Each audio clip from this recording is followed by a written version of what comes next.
com que os grupos parlamentares da maioria acatassem as propostas que vêm nomeadamente da Assembleia Legislativa da Madeira. Tive o cuidado de ver os pareceres que foram elaborados pela Assembleia Legislativa da Madeira e dos Açores. Ambos são negativos em relação a esta proposta de lei, o que é sintomático, ou seja, temos aqui um governo do PSD e do CDS, Sr. Deputado Jaime Filipe, que se manifesta hostil em relação às autonomias, pelos vistos, da Madeira e dos Açores. Mas isso é uma questão para ser dirimida no seio dos vossos próprios grupos parlamentares, naturalmente. E queria perguntar, porque sei que no parecer da Assembleia Legislativa da Madeira que nós recebemos, existem propostas de alteração e muitas delas coincidem, se não todas, coincidem com a proposta do Partido Socialista da Madeira.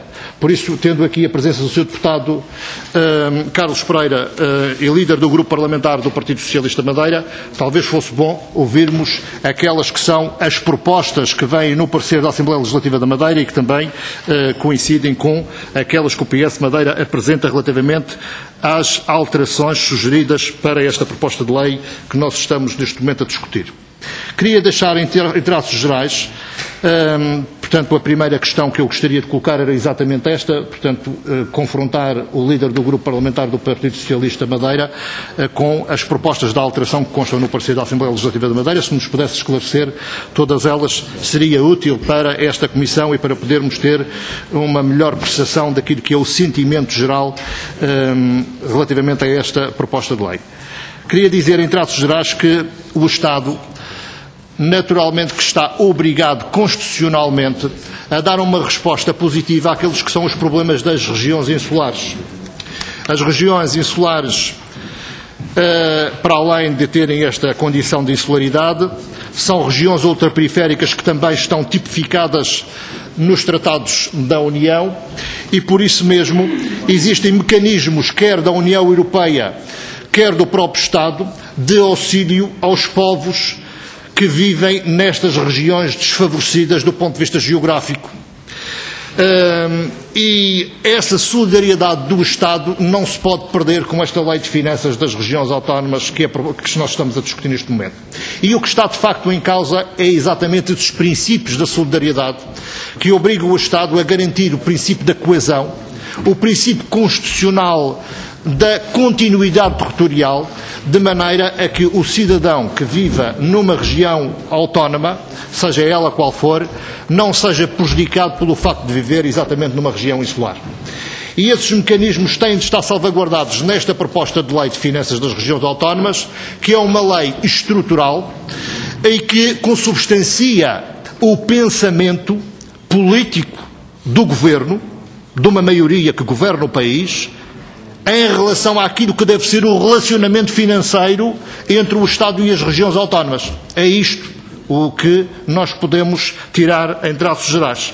E esse pensamento, a mim como insular, e certamente aos senhores deputados das regiões autónomas, da Madeira, neste caso, certamente estão preocupados com essa estrutura de pensamento que está plasmada nesta proposta de lei, que põe de facto em causa aqui um conjunto de obrigações do Estado para com os povos que vivem nas regiões autónomas.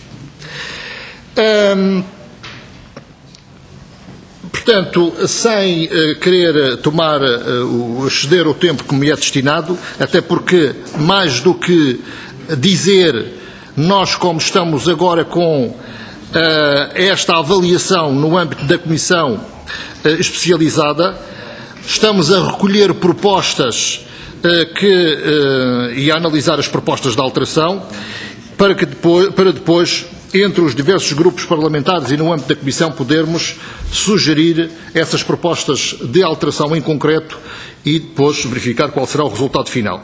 Mas gostaria de deixar também aqui uma pergunta, nomeadamente a quem representa a Assembleia Legislativa da Madeira, neste caso, que é o Sr. Deputado Paulo Fontes, que o relatório da UTAU deixa aqui logo no início, no preâmbulo, diz que foram, e este relatório é também importante, é um bom instrumento para podermos apreciar de forma técnica e mais pormenorizada aquilo que é a proposta de lei que está aí agora em discussão, diz que foram solicitadas informações à Assembleia Legislativa da Madeira e que não receberam qualquer informação relativamente a todas as questões que foram colocadas à Assembleia Legislativa da Madeira. Está aqui logo no ponto 3 do relatório da OUTAU, por isso eu gostaria de saber porque que a Assembleia Legislativa da Madeira não prestou as informações que esta unidade técnica solicitou ao Parlamento Regional e também aos governos regionais, que também a crítica é feita aos governos regionais. Depois tem aqui as questões que certamente os senhores deputados, o deputado Carlos Pereira poderá nos informar também no âmbito daquelas preocupações que foram elencadas no parecer da Assembleia Legislativa da Madeira, que tem a ver com as questões orçamentais, que foram ditas também aqui pelo Sr. Deputado Jaime Filipe, que de facto, as exigências de natureza orçamental, do equilíbrio orçamental, são praticamente uma equação impossível de ser cumprida, tal como está a ser colocado na Lei de Finanças. E até este relatório da OUTAU diz que, de facto, isto constitui uma má técnica legislativa, estarmos a legislar sobre uma matéria que é praticamente impossível de ser cumprida. Portanto, gostaria também de ouvir sobre estas minhas observações. Obrigado. Muito obrigado.